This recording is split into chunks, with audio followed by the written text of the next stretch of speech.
The article is called "Everyone Needs to Chill Out About Wemby." All right, let's see. Everybody needs to chill out about Wemby. Let's see. Oh, is this gonna cost money? Is something gonna pop up and say pay for it? No, I guess not. All right, we're learning. Wembanyama said after the game, learning that leads can disappear, that can get run out of the it doesn't matter. The early review for Wembanyama is still positive. He's already a transformative defender who deters players from testing the paint when he's lurking and causes them to rethink jump shots because of his 8-foot wingspan. By the way, I think that the Knicks did it right. They did not second guess any of their jump shots. They just let it fly. And because Wemby will bait you. He got to the point now where he kind of baits you, and he's gonna have to just straight up contest now. Let's see. On offense, his 38-point banger against the Suns showed his potential to be the best player in the world, but he is nowhere near as ready to consistently string these big games together as LeBron was as a rookie. Okay. Draft evaluators unanimously agreed that Wemby is an underdeveloped shooter with a raw post game and a lean frame. Yeah, we all agree with that.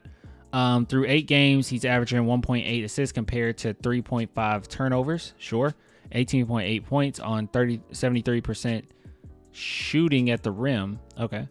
32% from mid-range. Really? Okay. And 29 from 3. Individually, it's a good start, though he needs to improve his perimeter numbers over the course of the season by hitting the shots he's frequently taking. Through the ups and downs Wembanyama's young career, fans have begun to look for something to blame other than unresponsible expectations. Woo! Wait a minute. Hold on. Hold on. Did we do our research, The Ringer? Did we do our, Kevin O'Connor, did we just do our research? Hold on. This is what I've been complaining about. Spurs fans are engaged in a civil war about whether Jeremy Sohan should be playing point guard, even though he was drafted in lottery just 1 year ago as a 6'8" bully with defensive versatility and passing feel. Here's what I wrote about Sohan. Capable excelling as an athletic two-way player who can defend all 5 positions. We know. I think it's more 2 through 5 now. But even last season, he was on Dame, and that looked really good. Sohan has had, and he did a good job on Jalen Brunson, so maybe it is 1 through 5. Sohan has had some good games, as he did with 9 assists against the Suns, and even in Wednesday's stinker against the Knicks, he was the team's best player, easily. But things haven't been perfect with him running the offense. He's shooting 25.6% from outside the restricted area, which limits driving lanes and often leads to possessions to stagnate. Let's see. Chris Farron and I argued about, and a day later, my boss, Bill Simmons, said on his podcast that the Spurs should pull a plug on Sohan experiment in favor for trading, and we listened to that. I think that's silly. Let's see. Anything else here that's interesting? It's only November anyway. It's too early to be tinkering.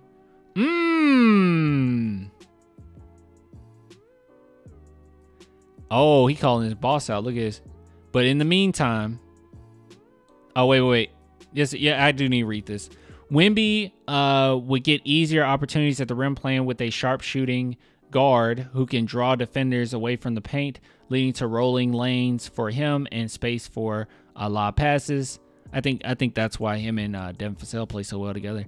The Spurs should monitor trade opportunities for Jaden Ivey if the Pistons make him available because of their logjam of ball handlers. Man, Jaden Ivey would be so nasty, dude. Oh my God, Jaden Ivey would be so nasty. And with college basketball season begins, they should have their eye on Jacoby Walter, the 3rd-ranked player on my August big board, who went off for 28 points in their debut with Baylor. But in the meantime, no, Spurs shouldn't trade for TJ freaking McConnell. So silly, dude. It's such a silly thing. God, that's such a silly thing. Let's see. Every game is a game of mistakes, Popovich. Okay. I don't think we care about any of this. All right. That's good, dude. Okay, so that's where this came up. So yeah, it does seem like there's at least some issues going on. Jaden Ivey will be great. Oh crap. I think the net's back. Hold on. Gross. I killed it though. I finally got him, chat. I finally got him. Ew. I gotta wash my hands. That's gross. We got it though. Stupid gnat. I hate gnat. I hate gnats so much. The only gnat I like is that Eminem song. That song's dope. Gotta get the cat to get him. My cat's sleeping. Where is she? I was looking at her cat tree. She's on the bed. Aw. Mikasa. I woke her up. She's gonna go back to sleep though. Let's see. Yeah, this is great. Jaden Ivey. Let's see. I know that you guys were telling me that there was some drama going on because he's not getting minutes. And even stuff like this popping up where Phoenix Suns, could the Phoenix Suns trade for Pistons guard? Dude, if we got Jaden Ivey, that'd be insane. I've wanted him to come, or I wanted him on the Spurs before. Last season, I was like, oh, it'd be so cool if we could get Jaden Ivey. I really like him as a player. So, good stuff, great stuff. That would be incredible. But if not, there's still some good players out there. For one, this kid, this American Swedish kid, this one right here. I kind of want him. I kind of want him on the team. Plays for North Carolina now. He's kind of sick. If guys, do yourself a favor, go watch a North Carolina game and look for Cadeau. He is nasty. I really like him. Defense, great. Passing ability, A1, elite. Can create his own shot, create space, phenomenal. Very high basketball IQ. The only problem is he's pretty short. He's pretty short, and that's going to limit him. But he does stay with his defender, fights around screens pretty well. He's a good player. And I also think that I'm also thinking about like what's a player that we can actually like grab. I think we could get Cadeau. More than likely, we'll be in position to be able to get Cadeau. So good stuff, great stuff. Clan, who would you trade for Ivey though? I know a lot of picks for sure. Yeah, it's gonna take some picks. As far as a player, oh gosh, I don't want to just throw NBA. I just don't want to throw our players under the bus like that. I'll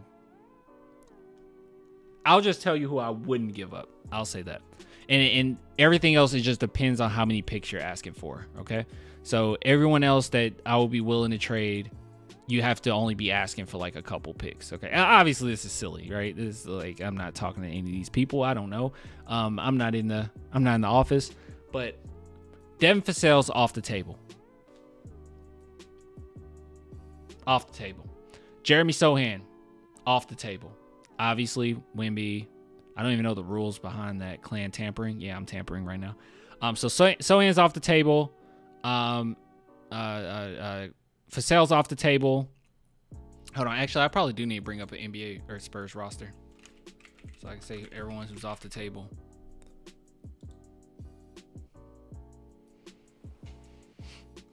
All right, let's see. Malachi for me is off the table. He's just too young. We don't know what he's going to be yet. Don Barlow would be off the table. Still waiting on him. I think that's it. And if it's Keldon, you're gonna have to accept just a pick. I'm not giving you 3 picks and Keldon. I ain't giving you. Yeah, that ain't gonna happen. You're gonna have to really pry me for Keldon. I'd rather give up another pick than to give up Keldon, because I do think that Keldon has like a legitimate like spot on this team. Like I think that he could really help us in the future. it's just right now, I think it's just too much. Too much that we're asking of him. It's just too much Keldon. And then defensively, like they're always going at him. But I don't think that that's a Keldon Johnson problem. I think that's just a lack of depth problem. It's okay. Like not every player on our team or on your team is going to be like a top 1 defender or top A defender. Like that's fine. Like I'm not expecting him to be able to do what Trey Jones, Vic, and Sohan can do. He never has. Don't expect that from him. But if we had just a few other players to play around with, he wouldn't be they wouldn't be able to exploit him like that at all. So, but yeah, Keldon will be one where I'll be holding on to as tight as I can. But other than that, like who's just completely off the table no matter what? Victor, Sohan, Vassell, and Malachi for me.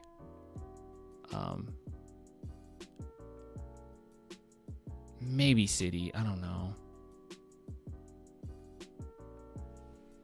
Maybe City. Don, what? I'd be Graham and probably 2, 3 first. What do you say? I don't think it would take a lot to get Ivey. Graham in a few second round picks, bro?